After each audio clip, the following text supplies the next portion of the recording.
బెల్లంపల్లి కాంగ్రెస్ సొంత గూటిలో కుంపటి. ఇతరులు చెప్తున్నారు. ఇతరులు చెప్పడమే కాదు, మేం కూడా అంటున్నాము. కాంగ్రెస్‌లో కాంగ్రెస్ ఎమ్మెల్యే గడ్డం వినోద్ కనీసం బెల్లంపల్లి మొఖాన చూడ్డం లేదు, రావడం లేదు. ఆయన గుడిలో ప్రమాణం చేశారు. మేము కుటుంబ సమేతంగా ఇక్కడే ఉంటాము అని చెప్పేసి. అయినా ఇక్కడ ఉండడం లేదు. ఇక్కడ ఏరియా హాస్పిటల్ నుండి కొత్త బస్టాండ్ వరకు ఉన్న రోడ్డు ఇరువైపులా కూల్చేశారు. చిరు వ్యాపారుల పుట్టగొట్టారు. కనీసం ఇక్కడ బెల్లంపల్లిలో ఉండడం కూడా లేదు.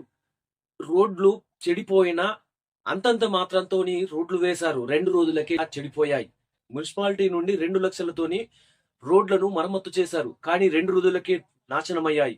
ఇవన్నీ చూసుకుంటే కనీసం బెల్లంపల్లి ప్రజలకు న్యాయం చేయకపోగా కార్యవర్గానికైనా న్యాయం చేయట్లేదు. 30 సంవత్సరాల తర్వాత బెల్లంపల్లిలో కాంగ్రెస్ వస్తే కనీసం ఇప్పుడు ఈ బెల్లంపల్లిలో మళ్ళీ వచ్చే ఎన్నికల్లో కాంగ్రెస్ కు పుట్టగతులు లేకుండా పోతాయి అని చెప్పేసి హెచ్చరిస్తా ఉన్నారు. గడ్డు కాలం నడుస్తుంది.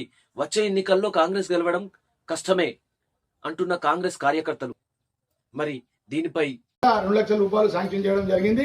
చేసిన తర్వాత అది అంతంత మాత్రమే సిమెంట్ కంకర కలిపిపోవడం జరిగింది.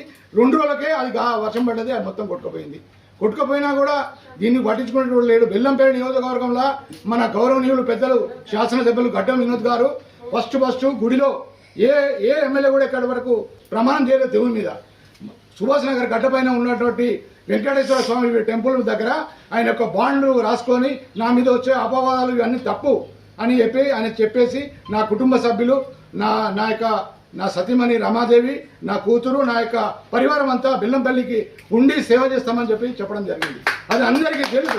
కానీ అతను మాత్రం ఉండడం లేదు.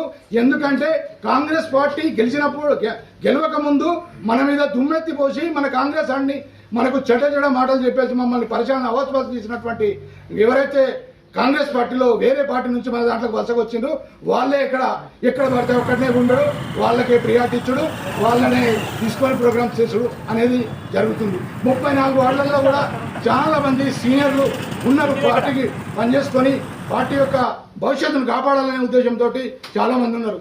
కానీ వాళ్ళు మాత్రం ఏం లేదు, వాళ్ళని పిలవడం లేదు. 34 వార్డులలో సీనియర్ కార్యకర్తలు, నాయకులు అందరూ ఉన్నారు, అనుభవజ్ఞులు ఉన్నారు. ఏ విధంగా చేయాలనేది కూడా ఒక్క మీటింగ్ కూడా ఆయన కాల్ఫర్ చేసిన దాఖలాలు లేవు. కాబట్టి ఇటువంటి పద్ధతులు ఉంటే రాబోయే కాంగ్రెస్ ఎన్నికలలో కష్టం ఉంటాయని చెప్పేసి నేను చెప్తున్నా. ఎందుకంటే మున్సిపల్ ఎలక్షన్స్ జరిగినాయి కానీ ఇక్కడ మనకు టీఆర్ఎస్కు సగం, కాంగ్రెస్కు సగం అనేది రావడం జరిగింది. అది లక్కీ లేదో మనకు చైర్మన్ పదవి అనేది ఒకటి దొరకడం జరిగింది. అది కాదు, నువ్వు ఎక్కడ స్థానికంగా ఇక్కడ ఎమ్మెల్యేగా ఉన్నావు కాబట్టి ఇక్కడ బెల్లంపల్లిలో ఉండి ప్రజలకు సేవ చేయాలి.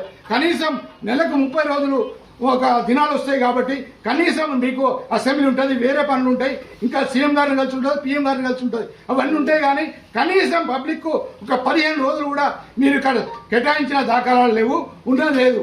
ఏదో 15 రావడం, 26 జనవరికి రావడం, ఇంకేదైనా పని ఉంటే రావడం, వాళ్ళ మెసేజ్ పెట్టడం, వాళ్ళ అనుచరులు మెసేజ్ పెట్టడం, ఈ రోజు ఎమ్మెల్యే గారు వస్తున్నారు, వచ్చిన తర్వాత మీరు అందరు రండి అని చెప్తే సమాధానం పట్టుకొని పోవడం, ఊకే శాలువలు ఊకే లేయడం, ఇదే జరుగుతుంది తప్పించి బెల్లంపల్లి అభివృద్ధి మాత్రం లేదు, ఏది మాత్రం జరగలేదు. ఎక్కడ గొంగడు అక్కడనే ఉన్నది. ఆయనకు ఉన్నటువంటి తాబేదారులు, ఆయనకు ఉన్నటువంటి ఎవరైతే సన్నిధులు ఉంటారో వాళ్ళు బడ్జెట్ తెచ్చిండ్రు, అది తెచ్చిండ్రు, ఇది తెచ్చిండ్రు అని చెప్పి ఏం బడ్జెట్ తెచ్చిండ్రో మాకైతే అర్థమవుతలేదు.